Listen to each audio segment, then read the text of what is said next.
Hi అండి నమస్కారం welcome to software series YouTube channel and please I'm requesting you to subscribe చేసి video చూస్తున్నంతసేపు like చేయండి. ఎందుకంటే చాలా ఇన్ఫర్మేషన్ ఉంటుంది కదా ఈ వీడియోస్లో. ఒకరు ఇప్పుడు మీ వల్ల ఒకరికి యూజ్ అవుతుంది అనుకోండి, మీరు లైక్ చేస్తే ఇంకా నలుగురికి వెళ్తుంది కదా, అందుకనేసి ఇది ఇన్ఫర్మేటివ్గా ఉంటుంది కదా. సో అందుకని I'm requesting you to who ever watching this video please do like and subscribe చేసుకోకపోతే సబ్స్క్రైబ్ చేసుకొని నోటిఫికేషన్స్ ఆన్ చేసుకోండి అండ్ లైక్ చేయండి, కమెంట్ చేయండి. Thanks for supporting. నేను ఇంకా ఇలాంటివి ఎన్నెన్నో రియల్ టైంలో జరిగే సినారియోస్, వర్క్ లైఫ్ ఎలా ఉంటుంది, అన్నిటి గురించి, సాఫ్ట్వేర్ జాబ్ అంటే ఎలా, ఎంత రిస్క్, ఎంత ఈజీ అనేది అన్నిటిని ఒక్కొక్క వీడియోలో నేను చెప్తూనే ఉంటాను. ఇది చాలా ఇన్ఫర్మేషన్, మనం నేర్చుకునేది కూడా చాలా ఉంటుంది. నేను ఒక ఫేస్ నుంచి ఈ ఫేస్కి వచ్చాను కాబట్టి ఇది ఎంతో కొంతమందికి యూజ్ అవుతుందనే ఉద్దేశంతో ఇలా వీడియోస్ అప్లోడ్ చేస్తున్నాను. And thanks for supporting, thanks for watching, thanks a lot. And మెయిన్గా ఈరోజు చెప్పేది ఏంటంటే, ఇప్పుడు లే ఆఫ్స్ అసలు ఎందుకు జరుగుతున్నాయి?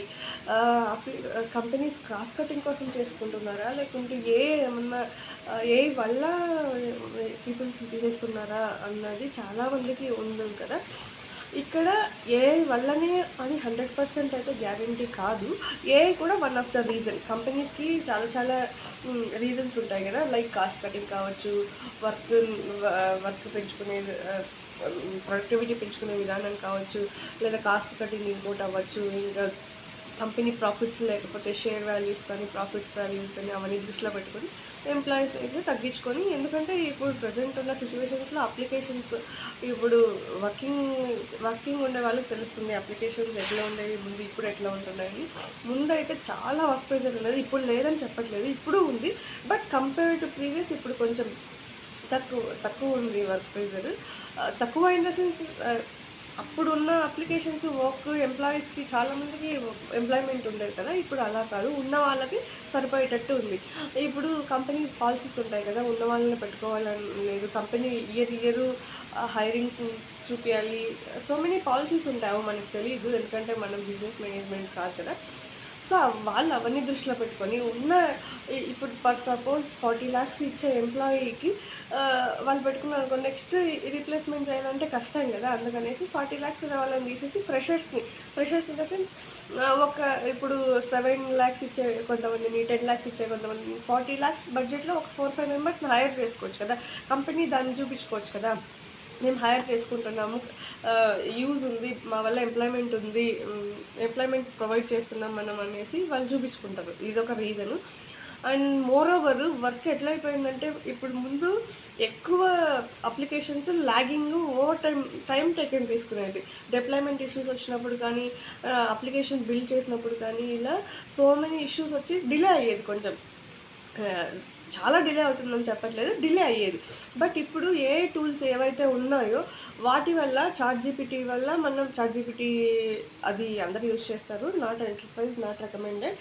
బట్ గిట్‌హబ్ యాక్షన్స్ ఏదైతే ఉందో అది మనం వీఎస్ కోడ్ ఏదైతే ప్రోగ్రామింగ్ లెవెల్స్ కోడ్స్ యూజ్ చేస్తున్నామో దాన్ని బట్టి మనం గిట్‌హబ్ యాక్షన్స్ అయితే ఆర్గనైజేషన్ లెవెల్లో చాలా మంచిదనమాట. ఏదైనా మనం సెర్చ్ చేసుకోవచ్చు. ఈవెన్ మన అప్లికేషన్స్ వర్క్ చేస్తున్నప్పుడు ఎర్రర్, లేదా మనం ఎక్కడైనా స్ట్రక్ అయ్యి మనకు ఐడియా రాకపోతే అది క్లియర్ కట్గా చూపిస్తుంది మనకు. అది ఇంటిగ్రేట్ అయి ఉండాలి మన ఐడీతో. ఏదైనా ఒక ఐడీ ఉంటాయి కదా, ఆ ఐడీస్తో మనం ఇంటిగ్రేట్ చేసుకుంటే ఖచ్చితంగా డెఫినెట్గా చూపిస్తుంది ఎండ్ టు ఎండ్ పాయింట్స్. అది సజెస్ట్ కూడా చేస్తుంది.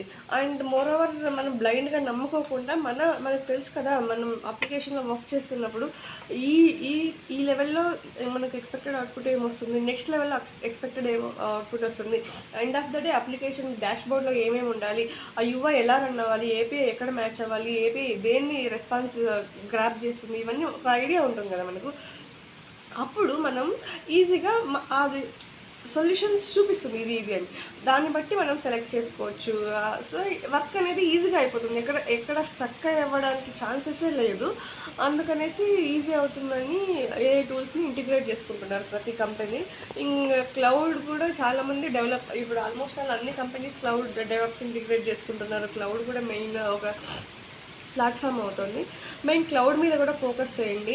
ఎవరైతే ప్యూర్ డెవలపర్స్ ఉన్నారో, జావా, పైథాన్, ఫ్రేమ్వర్క్స్, రియాక్ట్ చేసి వెబ్ యూఐ ఇవన్నీ ఉంటారు కదా, వాళ్ళు కొంచెం క్లౌడ్ మీద ఫోకస్ చేస్తే ఏమవుతుందంటే, అంటే వాళ్ళకి లేవా ఛాన్సెస్ అని కాదు, బట్ క్లౌడ్ మీద కూడా ఉంటే ఓవరాల్గా మనకు ఒక గ్రిప్ ఉన్నట్టు ఉంటుంది అనమాట. మనం చేసే వర్క్కి క్లౌడ్తో ఇంటిగ్రేట్ చేసుకున్నాం అనుకో, అప్పుడు ఎండ్ టు ఎండ్ ప్రాబ్లం లేకుండా మనం మూవ్ ఆన్ అయిపోవచ్చు. అండ్ గుర్తుపెట్టుకోండి, లే ఆఫ్స్ అనేది చాలా క్రిటికల్ ఇప్పుడున్న సిచ్యువేషన్స్లో. సో కొంచెం కాన్సన్ట్రేట్ చేసి స్కిల్స్ని డెవలప్ చేసుకోవడానికి భయపడాల్సిన అవసరం అయితే లేదు. But we need to upgrade our skills as per industry matches. And cloud, DevOps ఈ రెండు ట్రెండింగ్లో ఉన్నాయి, దాని మీద కూడా నేర్చుకోండి. అండ్ మోర్ ఓవర్ మీరు ఏదైతే చేస్తున్నారో దాంట్లో ఇంకొంచెం ఏదైనా అప్గ్రేడేషన్స్ ఉన్నాయి, ఇంకొంచెం అడ్వాన్స్డ్గా ఏవైనా ఉన్నాయి. ఎందుకంటే ఇప్పుడు రెగ్యులర్గా చేసే వర్క్ అది not sufficient to survive. So మనం ఏదో ఒక అప్గ్రేడ్ చేసుకుంటూ ఉండాలి, మెయిన్ సర్టిఫికేట్స్ చేస్తూ ఉండాలి. మీ కంపెనీ ఏది అడాప్ట్ చేసుకుందో, క్లౌడ్ బేస్లో అజ్యూర్ కావచ్చు, జీసీపీ కావచ్చు, ఏడబ్ల్యూఎస్ కావచ్చు, దాని రిలేటెడ్ సో మెనీ సర్టిఫికేట్స్ ఉన్నాయి. నాకు అజ్యూర్ ఐడియా ఉంది. So AZ 204, AZ 501, AZ 502, AZ 900 అది బేసిక్స్, అది జస్ట్ మనకు ఐడియా కోసమే. ఇలా చాలా ఉన్నాయి కదా, అలా ప్రొసీడ్ అయ్యి మనం చేసుకుంటే మా కంపెనీ ఓకే సర్టిఫికేట్ లెవెల్లో కంపెనీ చూసి, బట్ స్కిల్స్ లెవెల్లో మనం అప్గ్రేడ్ చేసుకుని మనకు చూసుకుంటే ఇక్కడ కాకపోయినా రేపొద్దున ఎక్కడైనా సర్వైవ్ అవుతాం కదా. అది దృష్టిలో పెట్టుకుని సర్టిఫికేషన్ మీద కాన్సన్ట్రేట్ చేయండి. Certifications in the sense not for certificates, skills మనం అనలైజ్ చేసుకుని అండర్స్టాండ్ చేసుకుని కొంచెం మనకి వర్క్ కల్చర్లో యూజ్ అయ్యేటట్టు ఉంటే అది బెనిఫిట్ కదా. మనం ఊకే ఏదో చేయమని చెప్పారు కదా అన్నట్టు అలా చేయకుండా నాలెడ్జ్ బేస్ పరంగా కొంచెం వర్క్ చేస్తే బెటర్ అని నా ఫీలింగ్. నేను కూడా అలానే స్కిల్స్ని డెవలప్ చేసుకుంటున్నాను ఇప్పుడు ఇన్ ద సెన్స్ ఒక 2-3 ఇయర్స్ నుండి చేసుకుంటున్నాను. ముందు నేను కూడా అలాగే స్ట్రక్ అయిపోయేసి ఎక్కడుంటే అక్కడే చాలా ఇది అనుకునేదాన్ని, నాకు వచ్చే శాలరీ చాలు, నాకున్న వర్క్ చాలు, హ్యాపీ ఉంది అన్నట్టు అనుకునేదాన్ని. But not sufficient, not good కూడా. మనం ఎప్పుడు కూడా లెర్నింగ్ స్టేజ్లో, నాకు కొంచెం కోల్డ్ అయింది, రన్నీ నోసు. అది బెంగళూరు క్లైమేట్ చూసారు కదా, ఎవరైతే బెంగళూరులో ఉన్నారో వాళ్ళకి అర్థమవుతుంది. దాదాపుగా ఒక 15 days నుంచి నో సన్షైన్ అటాల్ ఇలాగే ఉంది. ఇంక ఇప్పుడు నేను రెడీ అయ్యి కూర్చున్నాను. నా ఇప్పుడు టైం వచ్చేసి 10:20 అయింది. నాకు 10:35కి క్యాబ్ వస్తుంది. నాకు దానికోసం రెడీ చేసి కూర్చొని టైం ఉంది లేక 10 minutes అన్నట్టు నేను వచ్చిన. ఇంకొకటి ఫన్నీ థింగ్ ఏంటంటే, ఎప్పుడైతే నేను రెడీ అయి ఉంటానో అప్పుడు క్యాబ్ 5-10 minutes డిలే అవుతుంది. నేను ఎప్పుడైతే ఇంకా అబౌట్ రెడీ అన్న టైంలో క్యాబ్ వచ్చేసి మేడం టైం అయింది అన్నట్టు అంటుంటారు. ఇది నీకు కూడా ఎక్స్పీరియన్స్ అయితే కింద కమెంట్ చేయండి, just for funny way. And moreover మెయిన్గా టెక్నికల్ స్కిల్స్ అనేవి చాలా చాలా ఇంపార్టెంట్ అండి. ఒకటి ఉంటే నాట్ ఎనఫ్. సో ఒక 2-3 అన్నా మనం బ్యాక్గ్రౌండ్లో పెట్టుకుంటే మనకు హ్యాండ్స్ ఆన్ వర్క్ ఎక్స్పీరియన్స్ లేకపోయినా అట్లీస్ట్ కొంచెం గ్రాబింగ్ స్కిల్స్, దాన్ని ఎక్కడ ఎలా యూజ్ చేస్తారు అనే ప్రాసెస్ గుర్తుంటే మనకి ఎప్పుడో ఒకసారి లైఫ్లో డెఫినెట్గా యూజ్ అవుతుంది. So don't worry about lay off skills ఉంటే ఆటోమేటిక్గా మనం సర్వైవ్ అవుతాం ఎక్కడైనా కూడా. బట్ ఆ ప్రెజర్, ఆ టెన్షన్ అయితే ఉంటుంది. యాజ్ అ వర్కింగ్ ఎంప్లాయీ నాకు కూడా అది, మనం ఎంత తోపుతురుమైనా అది ఉంటుంది కొంచెం. ఎందుకంటే ప్రజెంట్ కంపెనీలో మనకి కంఫర్టబిలిటీ అనేది అలవాటు అయిపోయింది కదా. కంఫర్ట్కి అలవాటు పడిన వాళ్ళకి న్యూ కంపెనీ అంటే కొంచెం అన్కంఫర్టబుల్గానే ఉంటుంది. బట్ ఏం చేయలేము, ఎప్పుడు ఏది కూడా మన చేతుల్లో ఉండదు కదా. ఎప్పుడు కూడా సిచ్యువేషన్ బేస్ చేసుకుని మనం మూవ్ ఆన్ అవుతూనే ఉండాలి. సో అన్నిటికీ ప్రిపేర్ అయ్యి మన సెల్ఫ్ మనం కాన్ఫిడెన్స్గా చూసుకొని ప్రిపేర్ చేసుకొని ఉంటే బెస్ట్. సో కొంచెం ఉంటుంది స్ట్రెస్ అనేది, దాన్ని ఓవర్కమ్ చేసుకుని స్కిల్స్ని డెవలప్ చేసుకుంటే వీఆర్ హ్యాపీ. మన మీద డిపెండెన్సీ ఉన్న family happy. At the end మన మీద మనకు కాన్ఫిడెన్స్ వస్తుంది కాబట్టి మనమేంటే మనం ప్రూవ్ చేసుకోగలుగుతాం టెక్నికల్గా. అది నా సజెషన్స్. నెక్స్ట్ వీడియోలో ఎలా ప్రిపేర్ అవ్వాలి ఏంటి అనేది నెక్స్ట్ వీడియోలో చెప్తాను. Thanks for watching. And one more thing, please do subscribe and comment అండి, ప్లీజ్. Thank you.